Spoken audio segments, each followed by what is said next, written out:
Well, hello. My name is Cristina Bendek. I come from the Caribbean, from a very small island in the southwest Caribbean region between Colombia and Nicaragua. San Andres and Old Providence is the archipelago where I come from. It belongs to Colombia 200 years ago, and we have a very rich history of Scottish heritage. So it's very exciting to be here in Scotland and to be here at the library. And well, I was invited here for the Edinburgh Literary Festival, and well, it's just very exciting to be here at a country that I heard so much about while I was growing up. Scotland was always a place that my grandmother used to refer to with great nostalgia. So it's very special to be here with this book, with my first novel, Salt Crystals, that I wrote in 2018, precisely looking for my ancestors and wondering what was it that made me Caribbean, what was it that made me a Raizal, which is the indigenous community from the archipelago of San Andres and Old Providence. And yes, I just wanted to dig as deep as I could into that heritage and to find also my African ancestry. It became sort of an obsession to find that. So these are the things that motivated this novel, which is a story that is also based on a personal experience coming back to San Andres after being 14 years away, and just coming back from a big city like Mexico City, and finding all the differences that I found between the island that I left when I was a teenager and the island that I found, which was no longer such a secluded place. It felt more like a small city than a small island. And well, it also, this experience of being away and coming back also gave me the chance to get, of course, perspective, and finding that there were so many things about my family, my lineage, that I couldn't have seen without that perspective and that distance. So the book is sort of an adventure of coming back in the island and rediscovering it with different eyes, and finding so many threads to sort of make sense of my own identity, of a spiritual identity that links the Caribbean with a greater, much richer space, because San Andres is a place that has always been belittled. We don't know our history, our histories. So I think actually, fiction is a very powerful tool for us to regain our sense of self and our sense of control and power over our realities, basically. So yeah, that's where I come from. And that's what I do. I mean, I'm curious about the translation. I'm also curious about the... So the book starts when Victoria Baruch comes back from Mexico City to San Andres after finding herself sort of lost in the life that she had created for herself. She had a rupture in her life, and she's diabetic, so she's feeling more and more pressed in the context of the urban huge city that Mexico City is. And she comes back to San Andres with no plans, actually, and she starts rebuilding her relationship to her house, to the house where she was born. And through this, touring the house and finding its scars and its own wounds in the house herself, she finds a picture, an image of her great-great-grandparents that was taken in Jamaica in the early 20th century. And this picture motivates many questions, and she starts relating to people that she used to know when she was a teenager that have also underwent their own transformation processes. And she starts finding clues that will lead her to discover a family secret, these histories that she was denied to, and memories that were denied because of the pain that they entail. So that's what the novel goes for, and I could read a passage that I love. Actually, well, I don't know because I'm so confused. I actually have so many favorite passages from this English translation. But yes, I will read a passage where she meets Ma Josephine. That is really beautiful.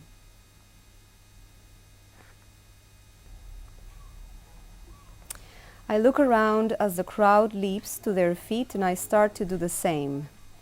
I have to say, she's at a gospel concert at the First Baptist Church in the island. No, I make as if to stand, but my vision ripples, blurs. For a moment, the music sounds distant, distorted, as if the church had turned into an enormous tin can. I get up, trying to compose myself. I take a deep breath, feel like I'm drowning.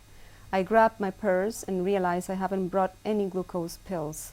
I'm a mess. I ate before I left the house. I can't explain this sensation. What's going on?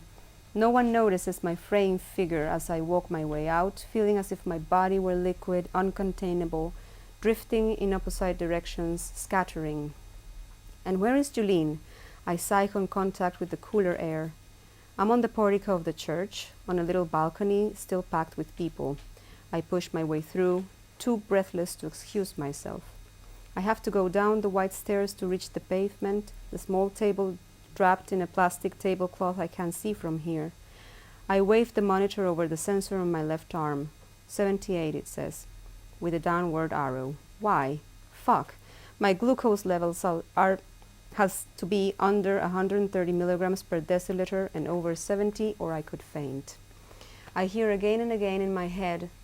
I feel as if two index fingers were pressing on my temples from the inside. I cross the street, not looking. All I can see is where the sugar is. The woman cuts a tall figure behind the fare table, heaped with plastic and aluminum containers. I focus on her and everything else fades into sparks and waves, sparks and waves, sparks and waves. She stands up, ready to greet me. Hello, Mommy, she says in a silky, sonorous voice, like a soul singer's. I squint and see her wide, gap-toothed smile. Good evening, Mom. You got sugar cake? I answer in the Creole I've learned in these 2 months of beach and music. The broad woman sings, too, her arms and hips swaying as she points to the food with a long, pearly nail. The other hand uncovers and recovers every pot, every dish to the beat of that verse, pure sweetness. Ah, yes, miss, me got sugar cake, bon bread, journey cake, lemon pie, plantain tart, grapati. Sugar cake, I whisper. I take an earnest bite of biscuit. The edge is harder than the rest. I savor the cinnamon, the coconut, the sugar that so eludes me. A breadfruit tree shakes its limbs above us. Sit, Mommy, sit. Enjoy the taste. Me bake it myself. Tell me you want some mint tea? It must come from her yard. She speaks so tenderly. I can't imagine her crooning to her plants. I'm sitting with my arms crossed, drawn into myself, elbow propped up on a knee, chewing. She asks my name. Hers is Josephine. As I wait for the rush, I watch her smooth skin, her pink painted lips. I let out a deep breath as the dog dissolves in my mouth. The lights turn blue inside the church again, accompanied by a melancholy piano tune. ¿Ya habías venido a un concierto antes? The woman asks. Ever been to a concert here before? While opening a metal thermos and slowly pouring the tea into a little cardboard cup, the R of her concierto sounds so hard-edged and Anglo, so familiar, so mercilessly parodied by residents and risals when they speak Spanish. Thank you.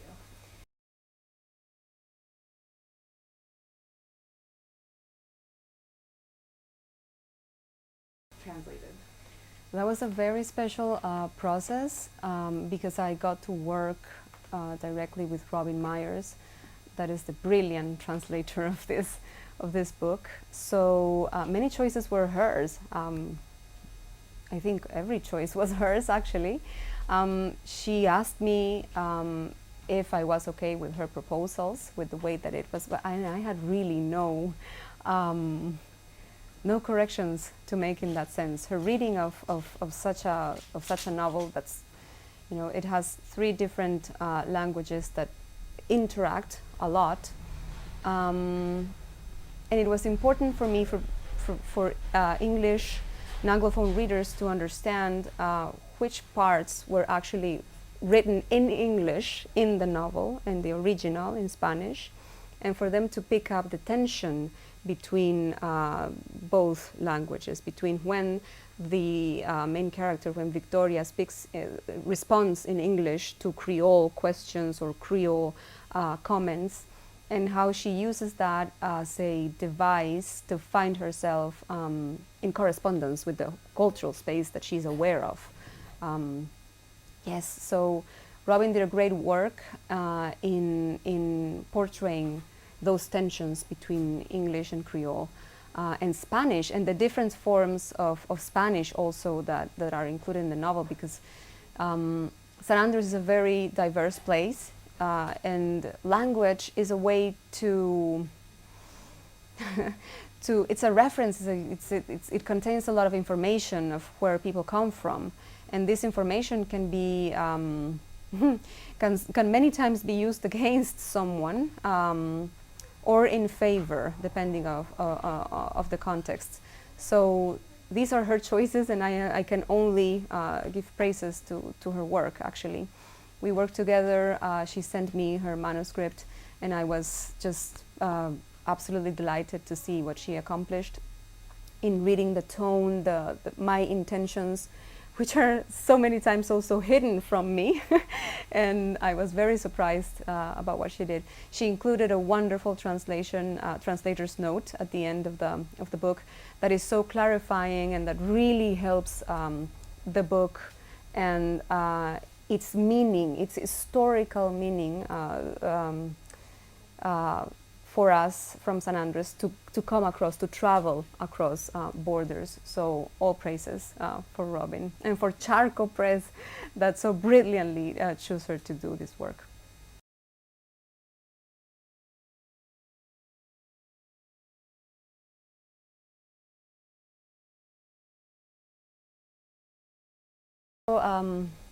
So clear to me, because when I came back to San Andres, the tension that you feel is that actually you feel the environmental pressure, and you see how the island herself is being threatened and is vulnerable to what we do as humans, and to also these relationships, these relations to the planet, you know, the place that we occupy in the tropics, and how vulnerable we are in small islands, precisely to rising sea levels and to the rising sea temperatures, which is so critical for us in the Caribbean. So when I actually came back there, it was really shocking to see the drought. There was a drought of over 4 years at that point. So, you know, vegetation was brown and so dry, and you could feel the pressure also in people.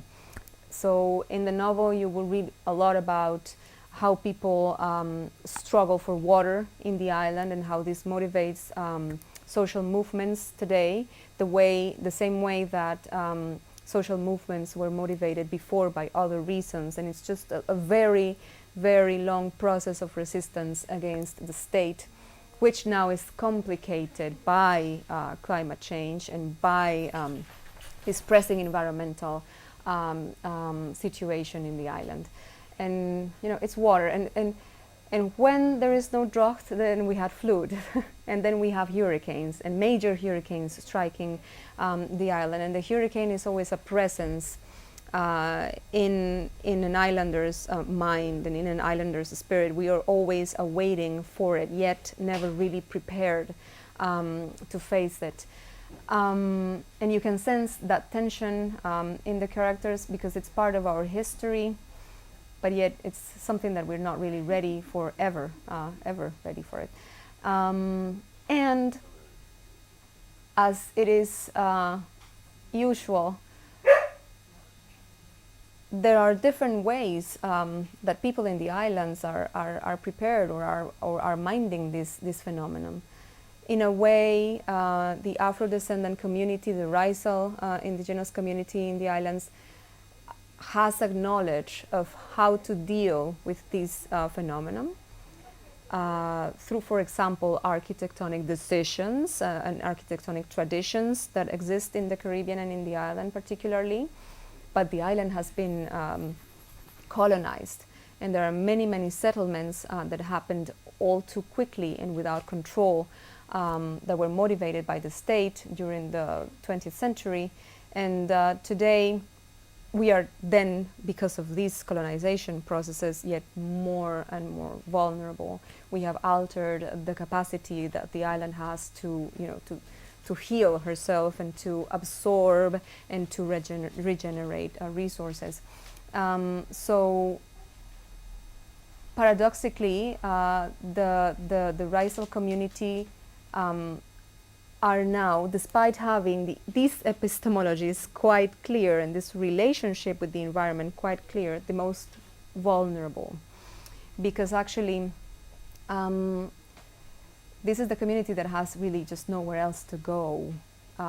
These people are from the island, but yes, and we are the ones who will have to stay after these events happen, because there is nowhere else to go. For settlers, for people who have connections with the Colombian mainland, it is quite a different situation.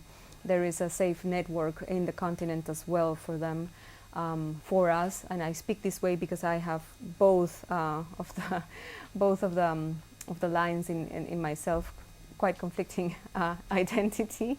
And yes, it is always the Afro-descendant communities and who are left more vulnerable with this phenomenon. So it was very, very important actually for me to depict this, because San Andres is historically misunderstood. So this picture, you have to attend problems that you really just don't understand or never have had before, and this is what happens when you compare San Andres to the continental mainland in Colombia. Thank you.